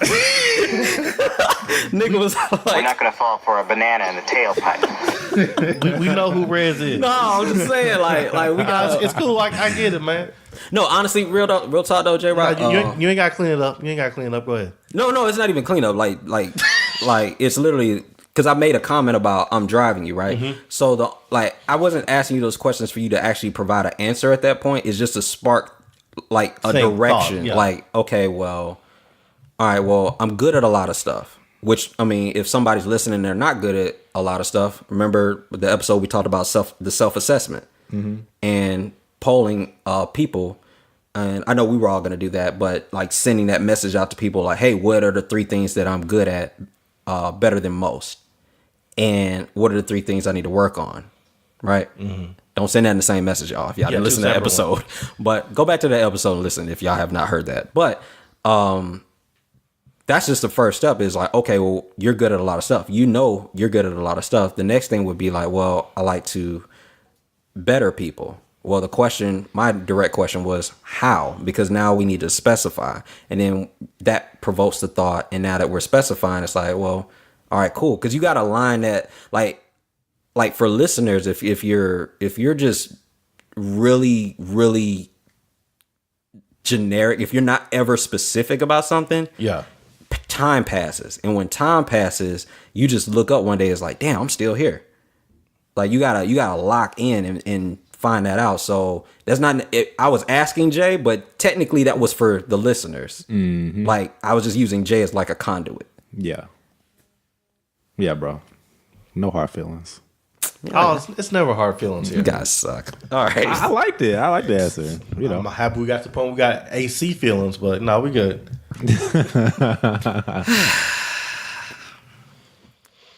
I've tried very hard to make you guys very comfortable in this. That's the line my wife would run on you. You see, I didn't say anything about how it feels in the house. It feels much better. I'm very comfortable today. Are you guys clapping? It feels like y'all clapping on me. No, I didn't say. I just said I haven't said. I didn't say anything. I didn't even think nothing about it today. You heard that shit? He was like, he gave it a Will Smith. Like, this nigga. Nah, man, I'm chilling. What about you? You didn't answer. Oh, so communication. That is the one. Well, let me specify. Being able to communicate effectively, because you can talk a lot. I've proven that you can talk a lot and not say shit. Yeah. Right. For real. Andy just threw a shot at you. I don't even know if you heard it or not. No, I heard it. I threw the alley for him. That's why I took it. It's Oh, you bit. Self-deprecation is also a part of communication, because if people think you take yourself too seriously, then they'll tune you out. That's true. Right. So all of this is like a skill set. Like everything that, damn, that sounds cocky. I didn't want to say it like that. That everything you do is intentional. Well, no, everything I do is definitely not intentional, because I sure wouldn't have had y'all hit me with the fucking AC jokes. Like, that definitely wasn't intentional. But what I'm saying is, like, a lot of the stuff that I'm doing, I'm learning, and I'm basically using the podcast as a way to practice it. Yeah. So it's just like I said earlier, like multitasking. So again, you can talk a lot and not say shit. Go to social media, you'll see it all the time, all day. So it's a lot going into that. So for me, communicating effectively, and I still think I suck at that. Yeah, nah, for real. Yeah, I do. So communicating effectively, edifying. I want to master being able to edify someone, to make someone feel better after conversing with me than they felt going into that conversation. Oh, that's a good point. And then the last one will just obviously be finances, because the only way I can help someone be financially better is if I'm financially better. And so that goes back to our conversation about selfishness leads to what was it? It was selfishness leads to Self-worth. Self-worth, right? And I know we had some back and forth on that, but I know if I want to help someone financially, I can't position myself to be a mentor if, like, say that guy asked me that same question and you had to say $8. And I had just overdrafted on the Reese's. That's real. Right? Yeah. So now I may know a lot of shit, but I just overdrafted on the Reese's, so I haven't proven myself to be worthy of being a mentor. Right. All of this stuff adds up, y'all. It does. You got to juggle a lot of balls. Pause. I couldn't think of I froze. I like, you got to juggle a lot of balls. Pause. I'm sorry. Just let it out. I think that's pause. Let it out. So anyway, that's the answer. I think that's an important conversation that everybody needs to have with themselves. So anyway, do y'all want to chop up anything else, or are we good on time? Because I got some shit to say, but I mean, I want to roll into another topic, but I don't want to roll into one if we're gonna rush it. I'm not about rushing content. So I mean, I could run it a solid. We could probably run a solid conversation in 30. I'm with it. I'm cool. Okay. Well, one of the things that I wanted to talk about is appreciate you. Yeah. One of the things I wanted to talk about is a book I'm reading called Outwitting the Devil. Okay. Right. It's written by Napoleon Hill. If you do not know who Napoleon Hill was, he is the author of Think and Grow Rich, one of the best personal development books of all time. He, excuse me, study under. Nigga, my back hurt. Oh, he studied under Andrew Carnegie, who was one of the wealthiest men ever. And one of the things he was tasked was basically he met up with Andrew Carnegie. This is a meeting where he had to make the decision right there in that meeting. And Andrew, basically paraphrasing, told him, look, I want you to sacrifice working to study successful people.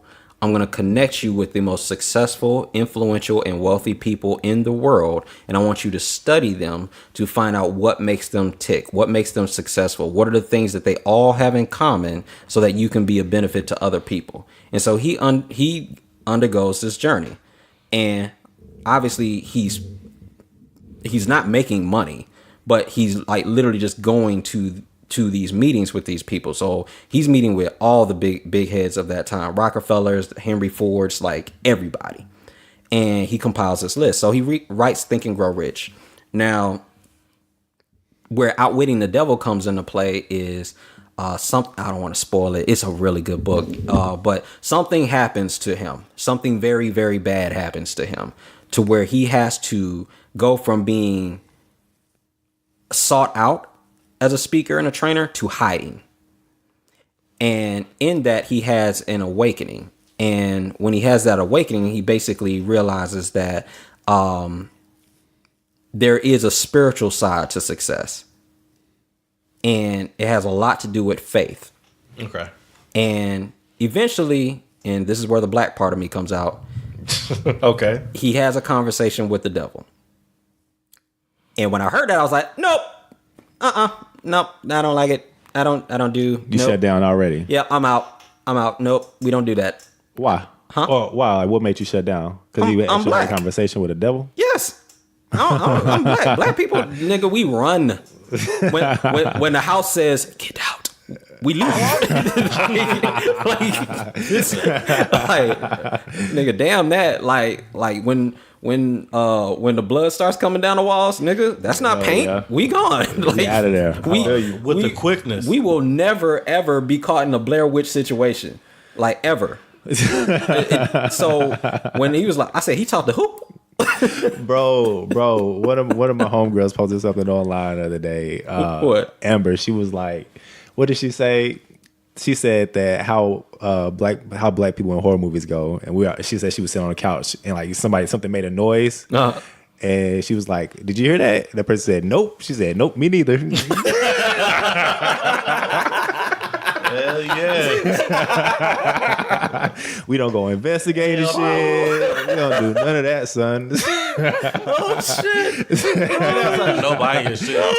I'm here, son. That's funny. That is funny because it's true, man. We don't do none of that. Nothing. So anyway, so he has a conversation with the devil. Now, no matter if this is real or fake, I don't really care. Mm-hmm. Because the content was amazing. Yeah. So I don't care if he made this up. If he made this up, this is the most good story, well-made back and forth exchange I've ever seen. Like, it was amazing. So I'm not going to get into the details of the questions on this episode for sake of time, because that's an episode in itself. But there was one comment that was made, a few comments, but that was made that really caught my attention. They said, every individual has the power to change his or her material or financial status by first changing the nature of his or her beliefs. Every individual has the power to change his or her material or financial status by first changing the nature of his or her beliefs. He goes on to say, do not confuse the word belief with the word wish. The two are not the same. Anyone can wish, but the element of faith is the only sure power by which a wish can be translated to a belief and a belief into reality. Your thoughts? That's real. I mean, I can't think of who said it, but Les Brown. The danger of a wish or a dream, if you don't act on it, it can become a nightmare. And that's ultimately what that's saying to me, because to have something that you truly believe that you can do, you're going to act on it. Mm-hmm. Mm-hmm. And that's why he brought up faith, because faith without works is dead. So in order for you to have faith in it, you have to have work behind it, and not just a belief that if I just hope, if I just wish enough, everything's going to work out. If I let's say you're talking about health. Oh, I wish I could go to the gym. If I wish I could just do more activity, that's gonna happen because you're just wishing, right? But it's like, no, I believe I need to do this. I'm gonna get the gym membership and I'm gonna go do it. Right. That's when you see results. So when I hear that, that's where that takes me. The wish is just the idea of something. You being in love with just the idea of it, and the belief in the faith is you putting in the work to get it. Cook rock. That was fire. That was fire. Fire. Shit, Hey. I ain't got much to say to that. I mean, because he really touched on it. One thing I will say though is, outside of just wishing versus believing, it's also what you're believing in too. Just kind of bounce off the example of what Rock said about going to the gym. I mean, to me, it's not enough just to believe that you can go to the gym without an idea of what you're wanting to get out of the gym. Like, let's just say that you want to lose weight. I don't know, 200 pounds. I want to be 150 pounds. Like, I can say I wish I was 150 pounds, but if I say I believe I can be 150 pounds, that's what starts the thing of going to the gym and trying to figure out how can I get to this weight. See, if you just wish, it's like, okay, I just wish I can. But if you believe it, like, I can believe I can be this weight. I believe I can have this amount of money or have this type of materialistic things, just going based off what the book is saying. Like, if you believe that, then that kind of starts the gears of how can I actually do this? Facts. You know what I mean? Facts. Yeah. It's ironic that you brought that up because me and my wife was having that conversation yesterday. So we were coming back from dinner, and we were talking about one of our coworkers, and you know, she's a teacher and she has student loans like most of us, right? And I think they had something that they pay monthly for, like where they're a teacher. It comes out every month. It's like $300 some odd, right? Every month, because they're a part of this program, and it's a debt and you have to pay it off. And so they just take the $300 off until you pay it off. And so her coworker asked her, she was like, hey, is that $300 something still coming out of your check? And she was like, well, no, me and my husband, we paid that off in January. And she was like, wow, I wish I could like pay that off. She was like, I'm gonna take these student loans to the grave, right? So, threw me off. I'll be damned, hell no. But a lot of people feel that way. They're like, man, I wish I could pay off this loan. I wish I could, pay these student loans out, or I wish I could get this and that done. And they don't have a belief that they're ever going to do it. So they don't even think about doing it, to A's point. Yeah. They don't even think about like, damn, I got $60,000 in student loans debt. Like, I'm not going to pay this shit off. Or I have $200,000 in student loan debt. I'm not going to pay this shit off. So why even focus on it? Right. I wish I could pay it off. But when you say I wish, that's very passive. It's like, there's no activity. There's no action to that, or action, or call to action to it. But when you say, I believe I'm going to pay off $200,000 worth of debt of my student loans, I believe I could pay off this $60,000 or whatever it is, then, like Abe said, it gets your gears to working. And J Rock, you said the same thing. And it's funny because that's the next thing he said. It's almost like we planned this. Wait, we didn't. I know we didn't, but I mean, that would have been nice, a prep meeting. It would have been. Yeah. We don't do too many of those though. At all. Yeah, all this shit be spontaneous. We'll talk about random shit on our conference calls. Yeah, we do. This dude, sidebar. This dude asked me one day. He's like, man, sometimes it sounds like y'all just reacted. Like y'all don't know this shit coming. It's like We don't. because we don't. We don't. Yeah, hell no. We don't know none of this is coming. We just say, what are you talking about? Okay, cool. What are you talking about? Okay, cool. What are you talking about? Okay, cool. Let's do it. Shit, and even and that's on the call. And even when we come here to record, we'll say, "What are we talking about?" You know what again? Shit, somebody check the group text. None of this is scripted. Yeah, all this shit is spontaneous. But 21 episodes of spontaneous just combustions. Yes. But that's the next thing he said.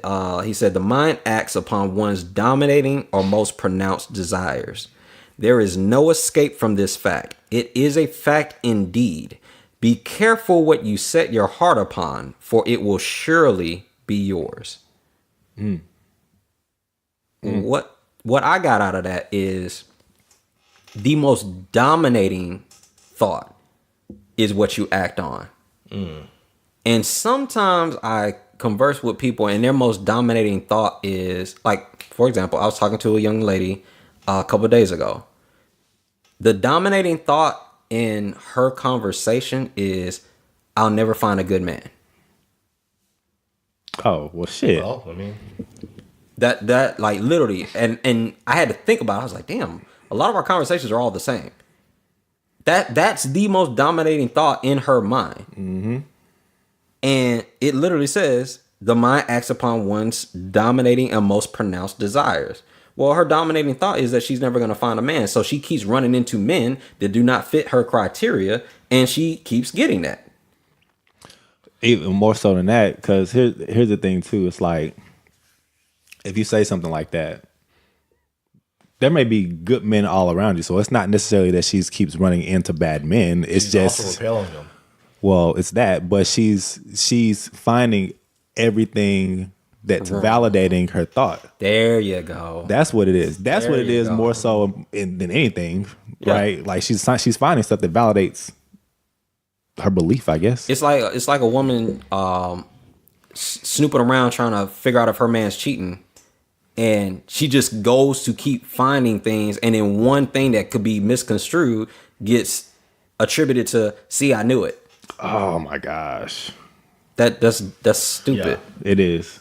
No, I agree with that, because when you're looking for something, like especially with both those examples, you may get evidence that say, no, I can find good men, but because that's not what you're looking for, you disregard that piece of information. Mm-hmm. Like when you're the woman who's looking for a man to be cheating, she may find 100 things that says he's not cheating, but because that's not what you're looking for, you discard that and you keep on looking for other pieces of information that, like you said, validates what you're looking for. Yeah, sure. You might find a good man and validate the reason why he's not one. Exactly. Yeah. Mm-hmm. Or like I challenged her. I said, I'd like you to go on a date. And I was like, she was like, well, who? So I said, who? And she said no. And when she said no, I was like, how do you know that person's not the one? Mm-hmm. And she was like, no. And I'm like, you have to. Sometimes God is going to give you what you need in a package you don't want. And it's your job. Was that too hard? Nah, that was good. That was real good. That was good. Oh, okay. I thought I fucked up. Nah, boy, now you came with that fire. Oh. Hey, give it to me. Yeah, nah, shit. Ooh, that was good, nigga. How many times have y'all gotten packages to the house that them hoes are banged up, but the content inside of it is what you wanted? Nigga. It sounds better when you say it. Just say, nah, nigga, you said that was some fire shit you just said, son. But both versions were amazing, yeah. But yeah, I mean, and it's that's the thing. It's like getting, I guess, segueing back to what we were talking about is the most dominating thought. So if you're saying, well, I wish I could pay off this debt, well, no, if you believe that, oh, I'm gonna do this, right? You'll start to think about it more. And the more you think about it, you're going to act on ways to do it. So, for example, if I know I got $6,000 left on my car to pay it off, right? Mm-hmm. And somebody hits me up and is like, yo, do you want to hit up the casino? You want to go to Oklahoma this weekend? Mm-hmm. I would like to, but no, because I know in my mind, I got to pay that damn car off.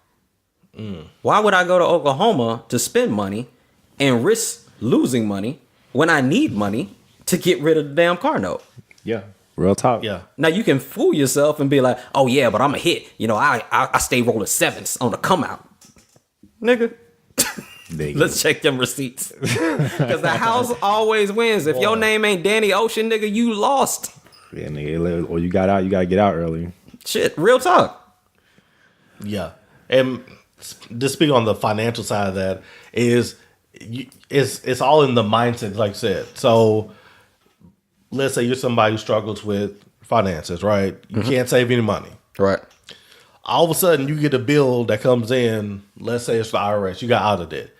They say if you don't pay let's say you got 3 months to save up $1,000, or we're taking you to jail, we're taking everything from you, right? Cook rock. Now you're gonna find a way to pay that $1,000 off, Right. without question, because you have no other choice. Right. But once you've done that, you now have the formula to save. Just simply do the same thing you just did and save that same $1,000 for the next 3 months. Mm-hmm. And now look, what was a burden and a stress factor now is a life lesson. But if your beliefs aren't in that mindset that I'm gonna save, you just say, okay, I'm gonna have to struggle for 3 months. I'm gonna pay these people off. Then I'm gonna go back to what I was doing, and I'm still not gonna have no money.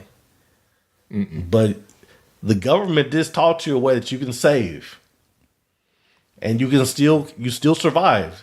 Yeah. You were good for 3 months. But if you don't have that belief to carry you forward, Right. the lessons you learn, you're not learning them. Right. You had that wish, I wish I had more money. Because that's not a dominating fact, you don't learn from it. So, Love it. Yeah. Pressure makes you somebody move. just thought about, go ahead. That was fire. No, Pressure makes you move. I think that's a good way. I think that's a good place to end. I think you bodied that. So I think so, too. I'm good. Like we can revisit this at a later time. But yeah, speak between the lines. Hit us up on our social media. I feel like I'm taking Abe's spot. Abe, you say it. And he does it so Yeah, well. you say it better. Nah, go ahead. Oh well, I feel nervous now. Hit us up on Speak Between Lines, There you go. Facebook, Twitter, on Instagram, and all social media platforms. Yeah. Yeah, that's the word. Social media platforms. All right. I don't say that, but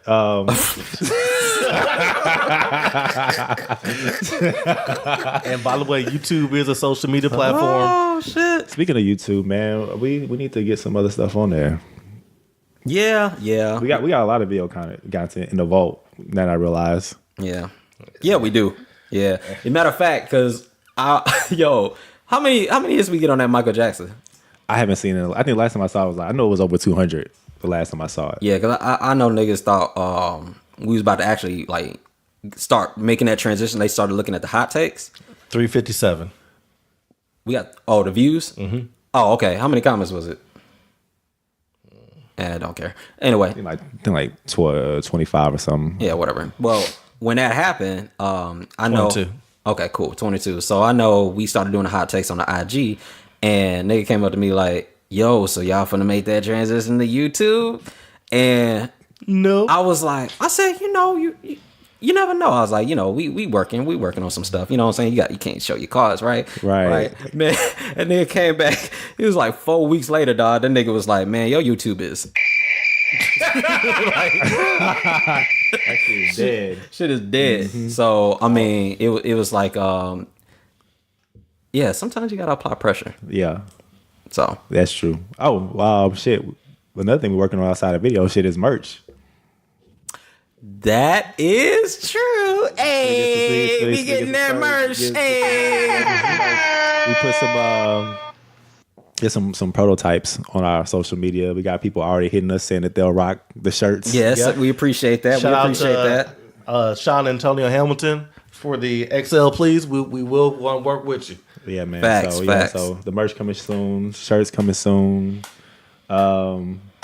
You know what would be dope that I thought of? Because you can actually put shit on the back of your shirt. This is just for us. Yeah, yeah. I So didn't do that. we should have our The names Rock, on the the back of our King shirt. Ave, and the We should have our rest. name on the back of our shirt. Just us though, not everybody else. Everybody else should get a regular shirt. Damn, you gonna play out people out like that? Hell yeah. Yep. They gotta know who the captains is. Yeah, man. But let us know your thoughts. Like I said, we're That's gonna- dope. I like that. That's dope. They gotta know who the captains Nigga, we came are. up with a good ass idea on the podcast. All right, so would you rather? Yeah. Would you rather? Yeah. Would you rather? That's right. Okay, so I guess I can kick it off. This is a troubling one for me. Would you rather be alone for the rest of your life or always surrounded by annoying people? By annoying people? Yes. Alone. Why? I don't like annoying people. What is alone? Like, what does that mean though? Like, I'm assuming like Will Smith and I Am Legend? yeah. Oh, shit. But you couldn't even have the dolls there because... Oh yeah, well That's- because the yeah, dog like- can be annoying. I mean, the dog can be a Facts, companion. Shit, I don't know. Alone. Bentley had sitting all Alone? over my Yeah, apartment. alone. Would you rather be alone for the rest of your life or always be surrounded by people? No. Wait, you remember that episode of Atlanta? When oh my god, remember Danny Glover was playing the guy in the mansion, the white guy in the mansion? You're gonna be mad at me. I've never seen Atlanta. I've never seen You've it never either. seen Atlanta? I've never seen it either. What? Yeah, no. Blasphemy, I've been meaning to watch it. I just don't really watch TV like that. Really. bruh. That's what you got. What's that shit called, Jay? That we use? Fire Stick. Yes, Yeah, I know. Cody. Cody. I hear great things about it. Oh, no. That Wait, you amazing got? thing. Hold on, you got cable?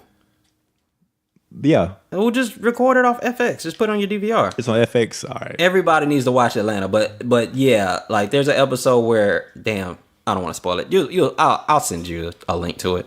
Can I have headphones? What? Headphones. If I'm by myself, can I have headphones? Yeah, nigga, like you're not like in a bubble. Like you live your normal life. You in your house. Is just nobody there. You can still watch TV. You can still go on the internet. You can do whatever you want. You just can't converse with anybody. I have to deal with annoying people. I think I would too. Yeah. Cause I'm going to go spiritual. It's not good for man to be alone. Oh well, I didn't think. Yeah. I'm going to take the easy way out. Yeah, That is the easy way out. that is because I wouldn't even go in there. If you don't have an answer, he goes, so what would Jesus do?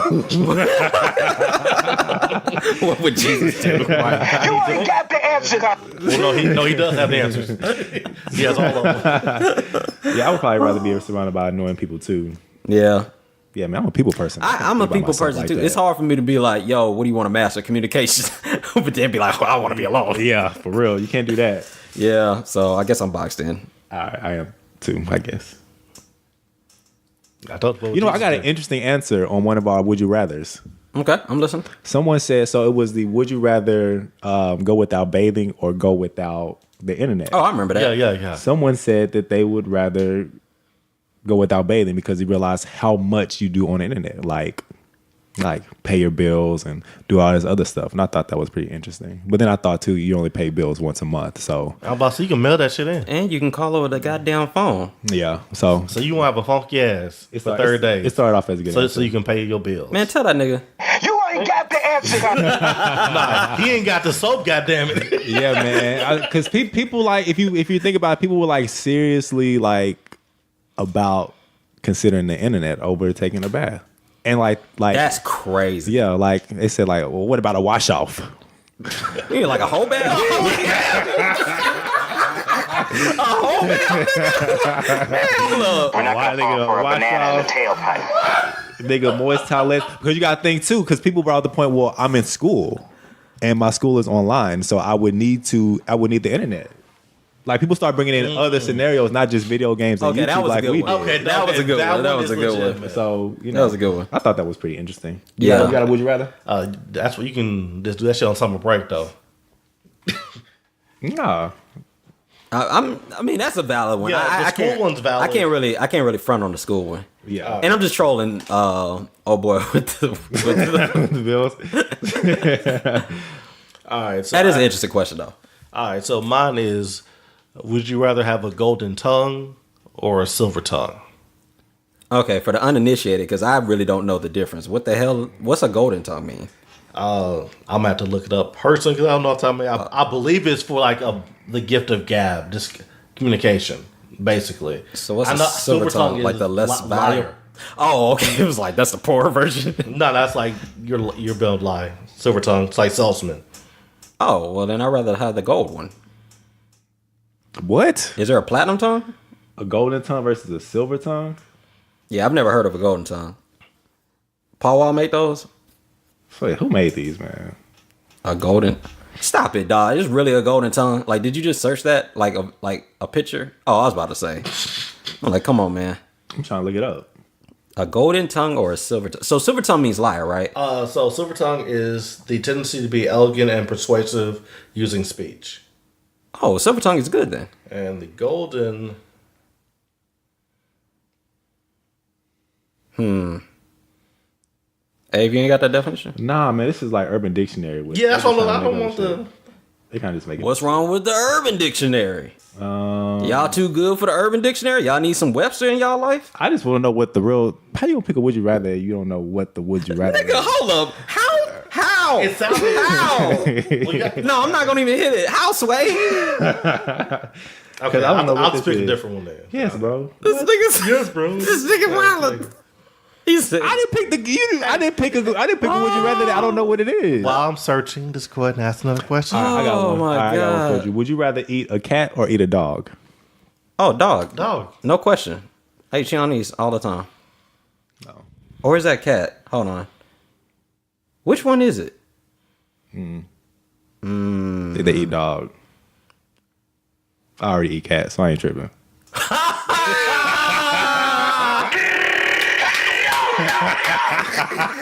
Delicious. Yo! Oh my God, that was so in my face and I did not see that. Dang, man, the joke was right there. The joke was right there. Oh, that was good. That was good. That was good. Hell no.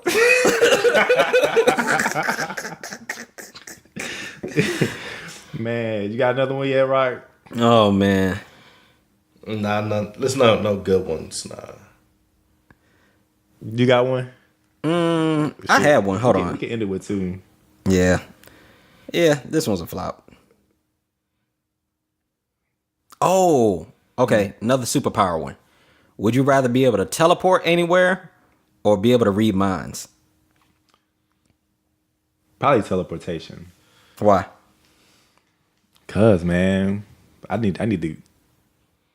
I mean, it's just so much shit you can do with teleportation. I mean, getting yourself out of shit, getting yourself into shit, and then getting out at the same time. I mean, it's just. I think that'd be cool. Oh, that's dicey. I like that one though. Nah, Yeah. I would rather read minds. Why? You got the cheat sheet. Shit, you can holler at any girl you wanted. Right. You know exactly what to say. You know exactly what the last one fucked up on. So, man, you got the cheat sheet right there. Or you can get turned down faster. She already thinking, I know this nigga. I know this lame ass nigga trying for the holler Be at like, me. "Beep." Yeah, nah, teleportation. Dog, I would take teleportation because I live in fucking North Houston. Yeah, man. Dog, I could literally, dog, Gas prices. I could have Goku's instant transmission. Bro, anywhere. Oh, yeah. No, I'm taking the teleportation, dog. Because you're right. I could save on the gas. Like, you could start shit with somebody. Like what if it's somebody at work that just get on your nerves, right? And you, like, push them. And they get all ready to beat you up. And you just keep Hell going. yeah. Out of there. Would teleportation or flying? I'm going to take teleportation. I'll take teleportation. Still take Just because teleportation? flying, dog, like, birds be up there and shit. Like you get some shit. Superman make it look fly, dog. But, like, there's a lot of collateral damage.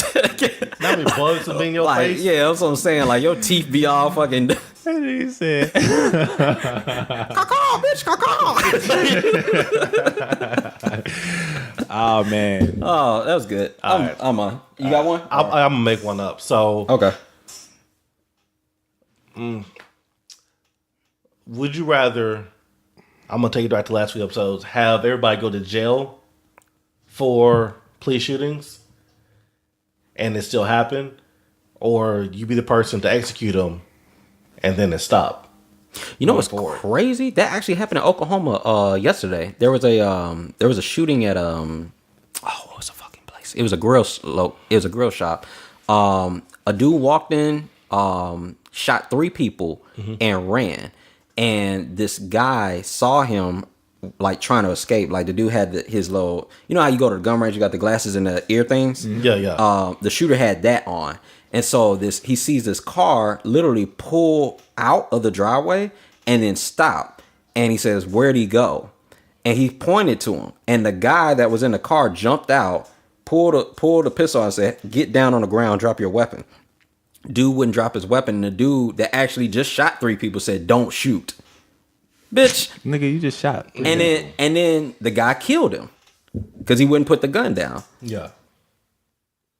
I don't know what my answer is, but So, I mean, that was a story. That literally just happened. Yeah, it So did. like, let's say you had to actually execute 15 people who were guilty and they did the crime, but you personally had to execute, and after the 15th, it would never happen again. Oh. Would you be able to pull the trigger? Would you be able to kill people knowing that they killed somebody else? Or is it just police shootings or school shootings too? no, just like Shootings in general? Because you said police shootings at the end. well, because we're black, I'm gonna do police shootings. Okay. No, actually, to be fair, we'll do shootings in general. I would do shootings in general. Shootings in generals. One's not better than the other. Like, I do But- shootings in general. You have to be the one to do it. 15 people? Or the people get sent to jail, but it keeps on happening. So both way people are being punished, but the other one you have to be the one to make the final decision. I think killing somebody is really a lot to have on your conscience, whether you're doing it in good faith or not. Yeah. Like,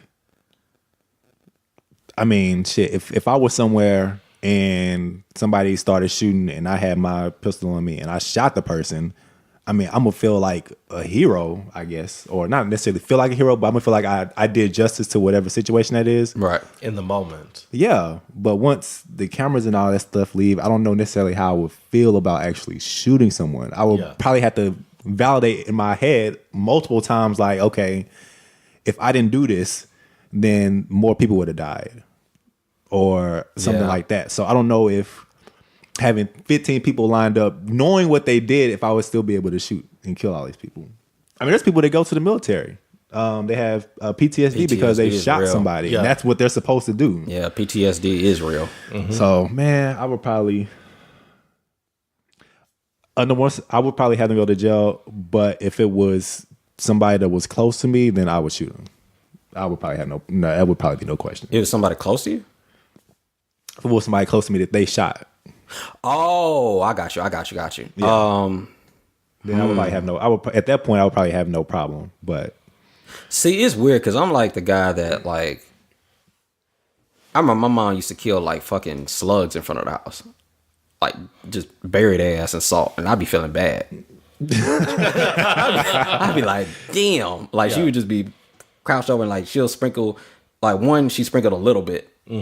And the motherfucker just started shrinking. I was like, fuck. And then the other one, she just put a fucking mountain of cocaine on his ass. I was like, damn. that nigga was very Like, that nigga had no. So, and I felt bad then. So, I don't know if I could, personally kill 15 people and not be fucked up. But, I mean, shit. God did it. Like, yeah, I mean, he did it like a lot. Yeah. like that whole Old Testament dude was like everybody was out of that. I don't know if I could do that. God, that damn sound effect. My goodness. She On the clouds in Jersey Shore, we got you. Oh my God. Yeah, this came back. All right, you know what? I'm off. But I don't know if I could do. I don't know. But it's guaranteed. It's guaranteed 100%. What would you do? I couldn't do it. You still couldn't do it? I'm not. There's no way I could. Because that would. Are we killing them in the moment that they're doing this? No. Or just like execution style? Execution style. Nah, I can't do it. 15 people Nope. lined up. Can't do it. Can't do it. Nope. That is tough. I can't do it. Like they would have had to like kill somebody in my family. Yeah. It would literally have to be a personal thing. Yeah. And it would have to be in the moment. Like I could do it if I wasn't thinking. If Like, it's a reaction. yes, I could do it in that moment. I can't premeditate that. Yeah. I can't do it. The Dark Knight showed us, and at the end in the ferry boat scene, old guy was talking tough, and all these people are criminals. Yeah. Give me the trigger. Put it in his hand, come pull it. Then Debo walked up. Give it to me, and I'll do what you should have done 15 minutes ago. Threw the trigger outside. Was that the only line Debo had in that the scene? only line? Wow. Debo came from Friday to Dark Knight. That's not what I'm supposed to take from that. All right, man. Well, yeah, that's all I got, man. So, we good? I think so. Man. We got anything else? Nothing. I have nothing. All right. Well, Speak Between the Lines podcast. It's your boy Rez. Join with J Rock, who will be leaving the building shortly. King gave it out of here. All right, 1, 2. Hey, if you know I'm gonna get a sound clip you saying 3 and just put it in there. I mean, what? I don't even make hold sense. on. That's foul, dog. What? Are you serious? You might as well just say the 3, get over with. I'm not saying 3. You just said it. You there we go. goof. But here's the thing. I'm still let that be y'all's thing. Hold on, y'all thing. Y'all's thing. This is not y'all. This is my thing. No, that's my thing. That's y'all's thing now. I've been saying 1 for like 7 years. Listen, son. This nigga said 2. For the past 21 episodes. 20 episodes. You started on episode 2. Yeah, bro, that's y'all's thing. That's not us. we have an outro, but like it's like that's no, that's y'all. not our thing. That's my thing that he just ran with. Right. Made better. So, he said he made it better. Because I was going to ask him, why don't you just get your own thing? Yes. So why don't you just say 3? Nah. Okay. I say speak between the lines. We out of here. He says 1, and you just bid on 2. Okay. Blended. Go ahead. Speak between the lines, man. We out. We out of here, man.